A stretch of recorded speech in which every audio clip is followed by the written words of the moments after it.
already नोंथांमोनखौ हानसे बुंखादोंना बेहाय मानसि जेसेबां दङ गारि एकदम बारासो दङ आरो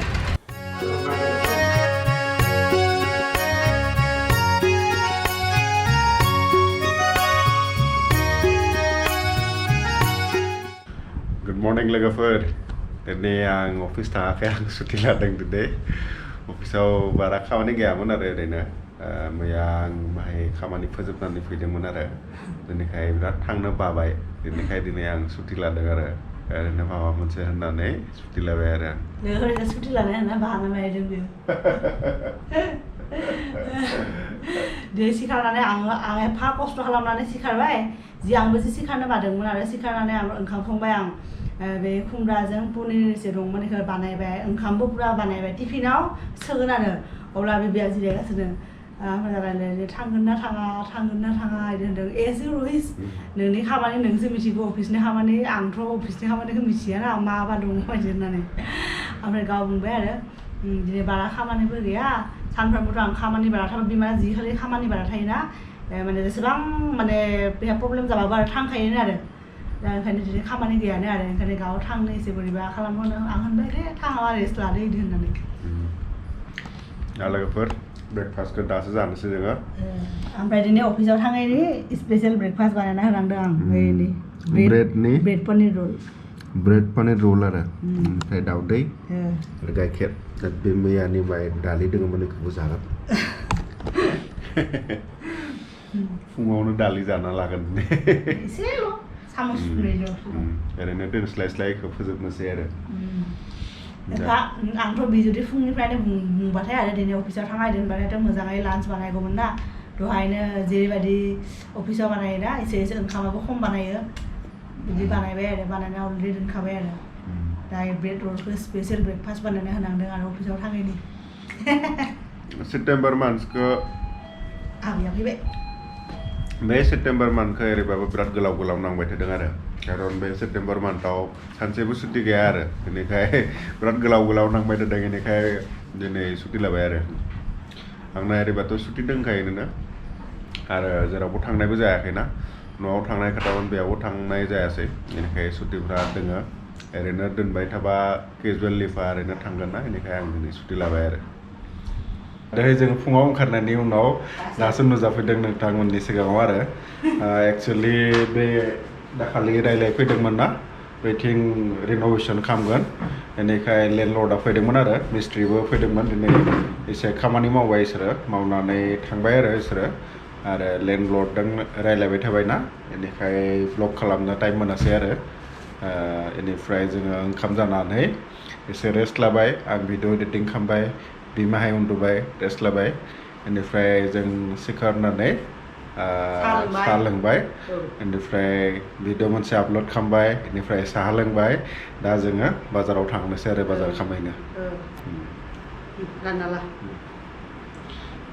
दा लोगोफोर जोङो बाहेरायाव थांबाय थानोसै नोंथांमोनखौबो देखायलांगोन जों बहा थाङो नायबाय थाबानो जाबाय दिनै जों सिगांनि जाय पकेटाव थायोमोन आरो जेराव जों सिगां थायोमोन बे खाथियाव मोनसे मार्केट दङ आरो बेयाव थांगोन आरो दिनै बेयाव बिनि स्पेसियेल माबा माबि कस्मेटिक माबा माबि मोनो आरो बेयाव जोङो बायहैगोन आरो सिनायलायनाय दखान दङ बेयाव थांगोन आरो दिनै दैफोर सब मोजां खालामजोब्बाय लोगोफोर ओरैनो बिथिं गारि दोनदोंमोन ना गारि दोनग्राफोरखौ सब माने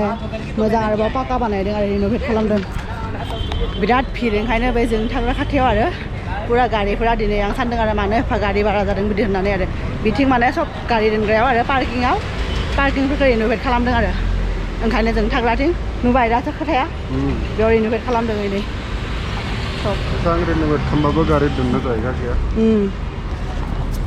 बेयाव जेसेबां रिन'भेट खालामबाबो आरो गारि दोननो जायगानो गैखाया आरो आं अलरेडि नोंथांमोनखौ हानसे बुंखादोंना बेहाय मानसि जेसेबां दङ गारि एकदम बारासो दङ आरो न'खरसेनिनो गांनै गांथाम गारि दङ गथ'फ्राथ' सालायनो हाखाया बे पेरेन्टसफोरनिनो आरो गावबा गावनि आरो जायफ्रानोखि एसे गेदेर बिसोरनिबो दंखायो 18 इयार्सफोरनिफ्राबो दंखायो फैसानि अभाब गैयाना मानसिफ्रा ओंखायनो बे भिर जायो बे मार्केटाव लोगोफोर जोङो पकेट सियाव मोनफैबाय जेराव जों आगोलाव दंमोन ना बेहायबो मार्केट दङ आरो बेहाय एभ्रि पकेटावनो इदि पकेट बि आरो पकेट सियाव इदि मार्केट दङ आरो एसे गिदिर गिदिर बेलेग पकेटनिसै आरो दा इनि आरो दा जों थांगासिनो दिनै स्पेसियेलि जोंनो बे साहा लोंग्रा काप आरो इदि ग्लास नांगौ आरो बेखौनो लांनो फैदों आरो नायनोसै मोनो ना मोना नैबेहाय आरो बे दखानावनो मेरला मानसि दङ माथो मानसिफ्राबो सब माबा बिदि इभिनिंआवनो फैयोना ओंखायनो भिर जायो आरो बयबो सानसुआव न'आव हाबनाय थायो गरम ना सान्दुं गोसाथार बिराद ओंखायनो दा बयबो ओंखारबोदों आरो थान्दा थान्दानो एक्सक्यूज मी अंकल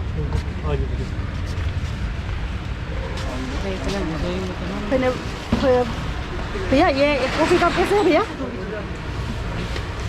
माबायदि नांगौ भैया हाँ जी ऐसे एक कॉफी कप कितने का है भैया ये वाला 200 का है जी हाँ ये 100 रुपीस हाँ 150 150 100 हाँ जी ओके माबायदि नांगौ ये जो नीचे ब्लू कलर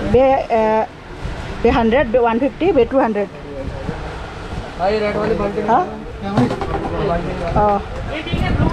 ब्लू का इसोरखौ थांनो होनसै जायफोरा मानसि दङ जों उनावहाय लागोन जायो ओके थैंक यू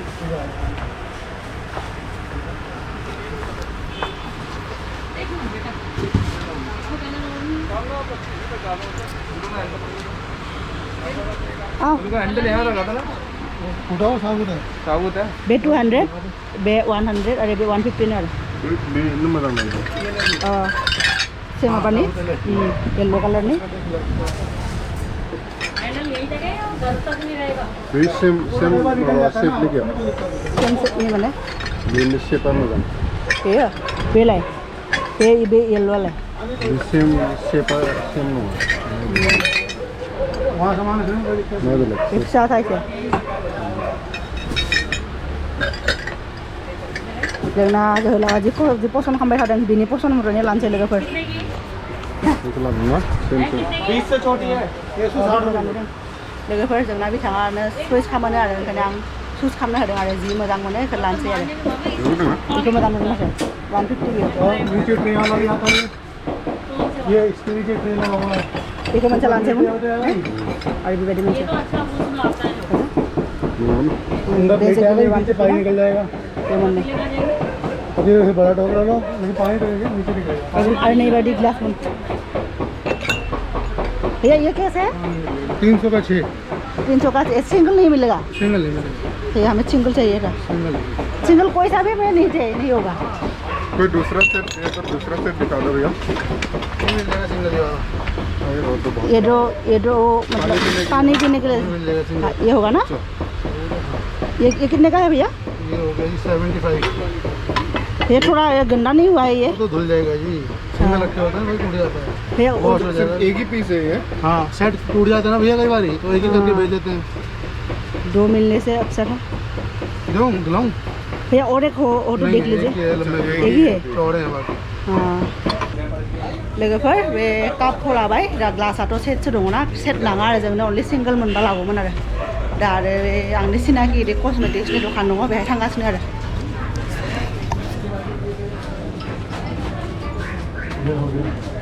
बेनो आरो बे मार्केटा पकेटसेनि मार्केट बेबो गिदिरनो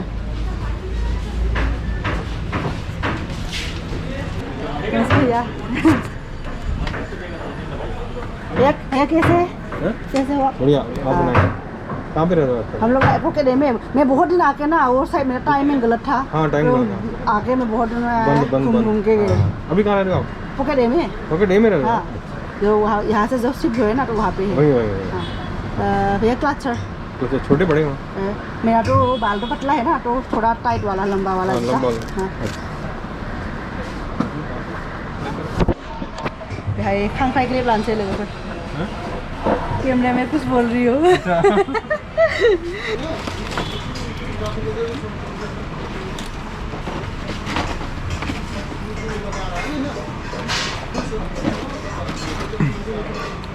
यही ले फिसा फिसा दङ याव गोलाव गोलाव दङ भैया ऐसे में छोटा छोटा मिलेगा ना मिल जाएगा छोटा डब्बा दिखा दो छोटा डब्बा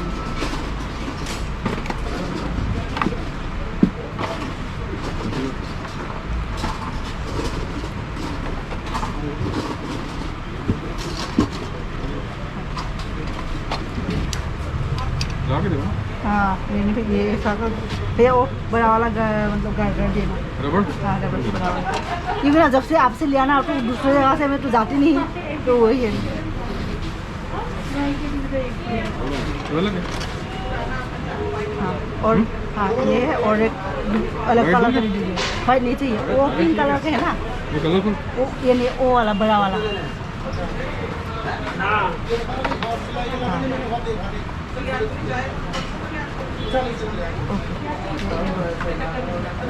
तो हस्बैंड ने बोला लोग मिलकर लोगोफोरजों आगोयाव दंमोन ना बेहायनो बे मार्केटाव फैदों आरो बाजार खालामनो बेहाय सिनायनाय दंमोन ओंखायनो हाबफैबाय आरो दा माबा माबि लानोसै लोगोफोरजों मार्केट खालामखांबाय अलमस्ट जाबायानो आरो मार्केट खालामनाया दा जों बे थांगासिनो आरो रुमाव दा नैबे नोंथांमोना नुदोंना नैबेनो मेट्र' स्टेसन आरो नैबे इस्ट बिनोद नगर मेट्र' स्टेसन नैबेनो आवगायाव माने जों जेराव थायोमोन ना बेनि खाथियावनो आरो नैबेनो मेट्र' स्टेसन एकदम नांजाबनाय खाथियावनो ओंखारनाय लोगो लोगो मोनखायो नैबेनो इथिंनिफ्राय हाबनांगौ आरो इथिंनिफ्राय हाबनानै आरो इथिंबो दङ एन्ट्रि आरो नैबेथिंबो दङना नैबेथिं बे दिल्लीनि आरो डेप्टि CMनि न' आरो बिथिं बिल्डिं दङ आरो बिथांनि बे दिल्लीनि जे डेप्टि CM दंना मा नाममोन सिसोदिया माने मा सिसोदियामोन मनीष सिसोदिया आरो दिल्लीनि डेप्टि CM बिथांनि न' दङ आरो बेहाय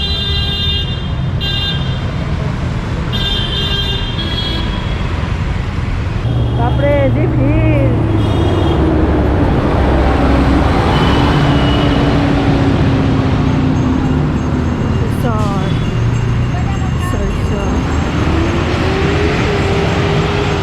बे बेदर लानो थांबाय बे सिङाव सालामेला फैदों बेनो दखाना नुदोंना बे सिङाव हाबलांबाय आरो बे बेदर लाबाय थादों बेयाव लाबोबाय मा लाबोबाय चिकेन सालामि 200 रुपिसनि अनलि बेल' बेदर लायासै आच्छा दं लागायनो लोगोफोर थांनोसै आरो